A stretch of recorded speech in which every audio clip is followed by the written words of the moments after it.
भक्तजनों, माताओं, बहनों, सादर जय श्री कृष्ण। हमारे YouTube चैनल में आप सभी का बहुत बहुत स्वागत है। मैं हूं आपके साथ आचार्य धर्मेंद्र शास्त्री। आज हम आपको कार्तिक माह के 31वें अध्याय की कथा सुनाने जा रहे हैं। आपसे अनुरोध है कि इस कथा को अंत तक जरूर सुनिएगा और अधिक से अधिक लोगों को शेयर भी करिएगा। कार्तिक का महीना बड़ा ही पुण्यदायी महीना माना जाता है। इसे साक्षात नारायण का स्वरूप माना गया है। इस माह में नित्य प्रति प्रातः काल जल्दी स्नान करना तथा कार्तिक माह के निमित्त दान पुण्य करना अक्षय अनंतकारी माना जाता है। तो चलिए अब हम शुरू करते हैं कार्तिक माह के 31वें अध्याय की कथा। गुरुर्ब्रह्मा गुरुर्विष्णु गुरुर्देवो महेश्वरा गुरु साक्षात् परब्रह्म तस्मै श्री गुरुवे नमः। श्री अखंड मंडलाकारं व्याप्तं येन चराचरं तत्पदं दर्शितं येन तस्मै श्री गुरुवे नमः। जय जय श्री राधा रमण जय जय नवल किशोर जय गोपी चित चोर प्रभु जय जय माखन चोर। मात मेरी श्री राधिका पिता मेरे घनश्याम, इन दोनों के चरणन में मेरा बारंबार प्रणाम। मोहिनी मूरत श्याम की वो मन रही समाय, जो मेहंदी के पात में लाली रही समाय। धन यौवन एक दिन उड़ जाएंगे जैसे उड़े कपूर, मन मूरख तू राम भज क्यों चाटे जग धूर। क्यों चाटे जग धूर, क्यों चाटे जगधूर। राम कृष्ण दो एक है अंतर नहीं निमेश, इनके नयन गभीर है उनके चपल विशेष। बोलिए श्री वृंदावन बिहारी लाल की जय, गोपाल कृष्ण भगवान की जय। कार्तिक मास महात्म का यह 31वां अध्याय बतलाया भगवान ने प्रभु शरण का सरल उपाय। भगवान श्री कृष्ण बोले कि प्राचीन काल में उज्जैन में एक महापापी और दुरात्मा धनेश्वर नाम का ब्राह्मण निवास करता था। वह रस, चमड़ा और कंबल आदि का व्यापार करता था। वह वेश्यागामी और मद्यपान आदि बुरे कर्म किया करता था। क्योंकि वह रात दिन पाप में रत रहता था, इसलिए वह व्यापार में नगर नगर घूमता था। एक दिन माहिष्मतीपुरी जो राजा माहिष ने बसाई थी, इसलिए वह राजा के नाम से ही विख्यात थी। उस नगरी के पास ही पाप नाशिनी पुण्य कारिणी भगवती मां नर्मदा प्रवाहित होती थी। उसी नदी के किनारे देश देशांतर से आए यात्री कार्तिक व्रत करने को वहां कुछ दिन विश्राम किया करते थे। उन कार्तिक व्रत करने वाले प्राणियों को वहां ठहरा देख करके वह दुष्ट धनेश्वर भी इधर उधर घूमता हुआ ठहर गया। अपनी माल को बेचता हुआ वह नर्मदा नदी के तट पर घूमता हुआ ब्राह्मणों को देव पूजा रत देखता था। वह देखता था कि कोई तो ग्रंथ पढ़ रहा है और कोई ग्रंथ सुन रहा है, कोई भगवत कीर्तन कर रहा है, कोई भजन सुन रहा है, कोई ध्यान में लीन है और कोई तुलसी की माला धारण किए हैं। बस इसी तरह वह भगवत भक्तों के बीच में रहा और वैष्णवों के दर्शन करता रहा, उनको स्पर्श करता रहा, उनसे बातचीत तथा वार्तालाप करता रहा। यह कार्तिक के व्रत की उद्यापन विधि तथा जागरण को भी देखता रहा। उसने पूर्णिमा के व्रत को भी देखा और व्रती ब्राह्मणों तथा गौओं को भोजन करा रहे हैं, उनको दक्षिणा प्रदान कर रहे हैं।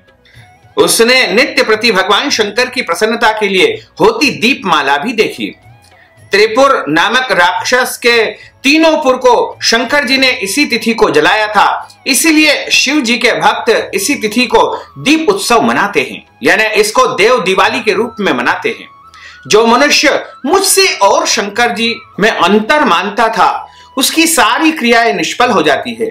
धनेश्वर वहां की पूजा विधि देखता हुआ इधर उधर घूम रहा था कि काले सर्प ने उसे काट लिया और वह भूमि पर गिर पड़ा। उसकी यह दशा देख करके वहां के दयालु भक्तों ने उसे चारों ओर से घेर लिया और उसके मुंह पर तुलसी दल मिश्रित जल के छींटे देने लगे। और जब उसके प्राण निकले तो यम के दूत उसे बांध करके कोड़ों से मारते हुए यमपुरी ले गए।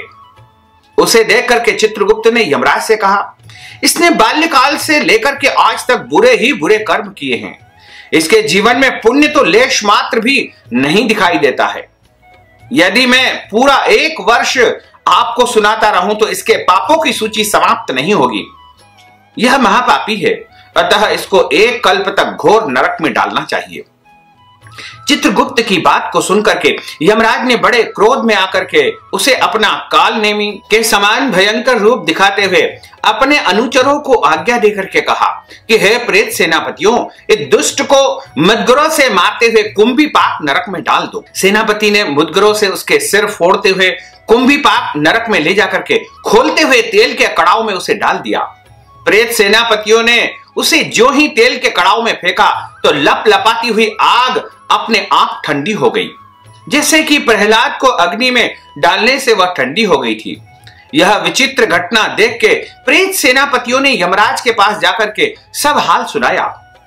यमराज भी आश्चर्यचकित हो गए और धनेश्वर को अपने पास बुला करके स्थिति पर विचार करने लगे। उसी समय नारायण नारायण का संकीर्तन करते हुए देवर्षि नारद जी का वहां पर आगमन हो गया और यमराज से कहने लगे कि हे यमराज, यह ब्राह्मण नरक में डाले जाने योग्य नहीं है, क्योंकि इसने अंत समय में कुछ शुभ कर्म किए हैं जो कि नरक यातना को नष्ट करने वाले हैं। जो लोग भगवत भक्त का दर्शन करते हैं, उनसे वार्तालाप करते हैं, उनका स्पर्श करते हैं, चाहे उन्होंने कोई पुण्य कर्म किया हो या न किया हो, सहज ही स्वर्ग के अधिकारी हो जाते हैं। अतः धनेश्वर भी पुण्यात्माओं के संग व स्पर्श से स्वर्ग का अधिकारी हो गया है। अतः यह पुण्यात्मा है, इसे यक्ष योनि दे दो और इसे केवल पाप भोग करने वाले नरक दिखा दो। भगवान कृष्ण ने कहा, जब नारद जी ऐसा कह करके चले गए तो धनेश्वर को पुण्यात्मा समझते हुए यमराज के दूतों ने उसे नरक दिखाने की आज्ञा दी। इस प्रकार कार्तिक माह के 31वें अध्याय की कथा का यहाँ पर समापन होता है। बोलिए गोपाल कृष्ण भगवान की जय, श्री वृंदावन बिहारी लाल की जय।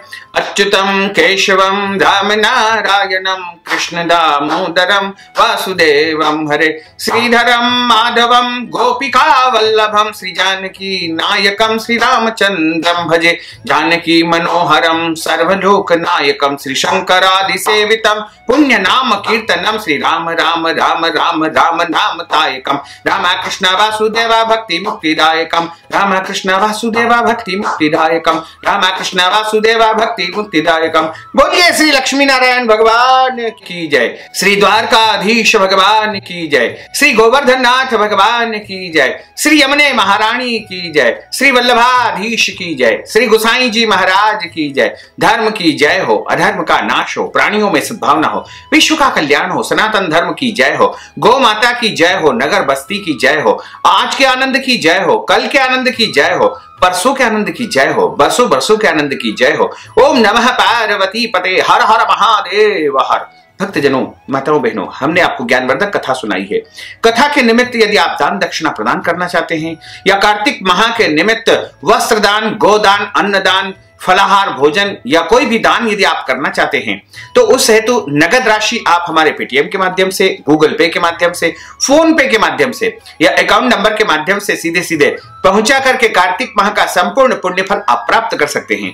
साथ ही आपसे अनुरोध है कि इस ज्ञानवर्धक वीडियो को अधिक से अधिक लोगों को शेयर करिएगा, लाइक करिएगा, कमेंट करिएगा और यदि अभी तक आपने सब्सक्राइब नहीं किया तो अभी और इसी समय सब्सक्राइब अवश्य कर लीजिए।